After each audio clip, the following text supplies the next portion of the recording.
Hi friends, வணக்கம். Welcome back to Tamil Mithran. Big boss season 8 கூடிய சீக்கிரமாக ஸ்டார்ட் ஆக இருக்கிற நிலையில் சீசன் 7 போட்டியாளர் மாயா தன்னோட இன்ஸ்டாகிராம் பேஜில் ஒரு போஸ்ட்டை ஷேர் பண்ணியிருக்காங்க. கடந்த ஒரு வருஷமாக நிகழ்ச்சி பற்றி வாயே திறக்காத மாயா இப்படி ஒரு விஷயத்தை ஷேர் பண்ணியிருக்கிறது பெரிய அதிர்ச்சியை ஏற்படுத்தியிருக்கு. 7 சீசன்களை ஹோஸ்ட் பண்ணி கொடுத்த கமல்ஹாசன் இந்த சீசன்லேருந்து விலகியிருக்காரு. அவருக்கு பதிலாக மக்கள் செல்வன் விஜய் சேதுபதி சீசன் 8 நிகழ்ச்சியை ஹோஸ்ட் பண்ண போகிறாரு. இதற்கான ப்ரோமோ நேற்று வெளியாயிருக்கு. மக்கள் பிக் பாஸ் ஷோவில் என்னென்ன எதிர்பார்க்குறாங்க அப்படிங்கிறத ரிக்வஸ்ட்டாக கேட்குற மாதிரி ப்ரோமோ வந்துருந்துச்சு. இந்த வீடியோ வெளியான கொஞ்ச நேரத்திலேயே மாயா தன்னோட இன்ஸ்டாகிராம் பேஜில் சீசன் 7 நிகழ்ச்சி பற்றி ஒரு போஸ்ட் போட்டிருக்காங்க. அந்த போஸ்ட்டில் முதல்ல சீசன் 8 நிகழ்ச்சியை ஹோஸ்ட் பண்ண போகிற விஜய் சேதுபதிக்கு விஷ் பண்ணியிருக்காங்க. நேற்று வந்த ப்ரோமோ ரொம்ப நல்லா இருந்துச்சு அப்படிங்கிறதையும் அவங்க சொல்லியிருக்காங்க. அதுக்கப்புறமா ஆடியன்ஸ்க்கும் போட்டியாளர்களுக்கும் நான் 2 விஷயங்களை சொல்ல விருப்பப்படுறேன். பிக் பாஸ் அப்படிங்கிறது என்டர்டெயின்மெண்ட்காக டிசைன் செய்யப்பட்ட ஒரு டிவி ஷோ. இந்த நிகழ்ச்சியை மக்கள் தொடர்ந்து பார்க்க வைக்கணும் அப்படிங்கிறதுக்காக தான் எல்லாமே நடக்குமே தவிர நியாயமான தீர்ப்பு, யார் நல்லவங்க யார் கெட்டவங்க அப்படிங்கிறதெல்லாம் இங்கே ஒரு பொருட்டே கிடையாது. பிக் பாஸ் நிகழ்ச்சியில் கலந்துக்கிற போட்டியாளர்கள் அந்த சேனல் என்ன செய்ய சொன்னாலும் அதை தான் அவங்க செய்ய முடியும்.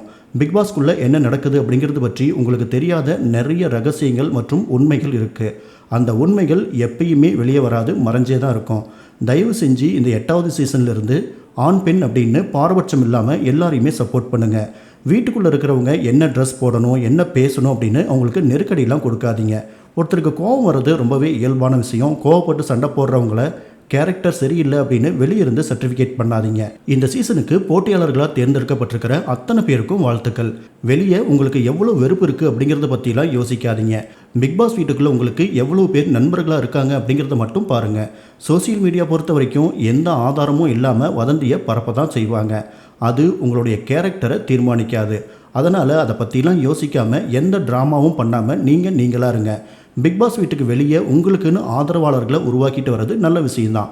ஆனால் தயவு செஞ்சு உங்கள் பிஆர் ஏஜென்சி ஆட்களை வச்சு மற்ற போட்டியாளர்கள் மேலே வெறுப்பை விதைக்காதீங்க. வெளியே இந்த மாதிரி வெறுப்புகளை பரப்புறதால தான் கொலை மிரட்டல்லிருந்து பாலியல் வன்கொடுமை வரைக்கும் அதிகமாயிட்டுருக்கு. பிக் பாஸ் நிகழ்ச்சி ஒரு அழகான மைண்ட் கேம். இதை சரியாக விளையாடுங்க, பணம் சம்பாதிங்க. ஆனால் இதை பார்த்துட்டு ஆடியன்ஸ்க்கு வர கோபத்துக்கு அர்த்தமே கிடையாது. இது வெறும் பிஸ்னஸ் மற்றும் பணம் மட்டும்தான். இந்த நிகழ்ச்சி நிறைய பேரோட வாழ்க்கையை மாற்றிருக்கு. அதை நான் கண்கூட பார்த்துருக்கேன். அதனால் தைரியமாக விளையாடுங்க அப்படின்னு வாழ்த்து சொல்லியிருக்காங்க. இது மட்டும் இல்லாமல் பெண் ஒருத்தர் மற்றவங்க கிட்ட உதவி கேட்க தயங்குறது அல்லது தனக்கு பாதுகாப்பு இல்லாத இடத்துல விமன் கார்டு யூஸ் பண்ணுறத தயவு செஞ்சு கிண்டல் கேலியாக பேசாதீங்க அப்படின்னு சொல்லியிருக்காங்க. நிகழ்ச்சி முடிஞ்சு ஒரு வருஷம் கழித்து மாயா இப்படி ஒரு போஸ்ட் போட்டிருக்கிறது சர்ச்சையை ஏற்படுத்தியிருக்கு. பார்க்குற எல்லா ஆடியன்ஸ்க்கும் இது என்டர்டெயின்மெண்ட் ஷோ அப்படிங்கிறதெல்லாம் நல்லாவே தெரியும். ஆனால் இங்கே எல்லாத்துக்கும் ஒரு விலை கொடுக்க வேண்டியது கட்டாயமாக இருக்குது.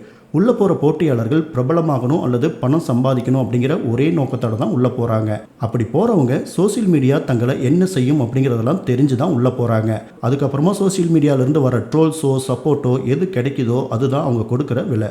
நோ மெர்சி நோ ஜஸ்டிஸ், வலியது வெல்லும் அப்படிங்கிறது மட்டும்தான் பிக் பாஸோட அல்டிமேட் ஃபார்முலா.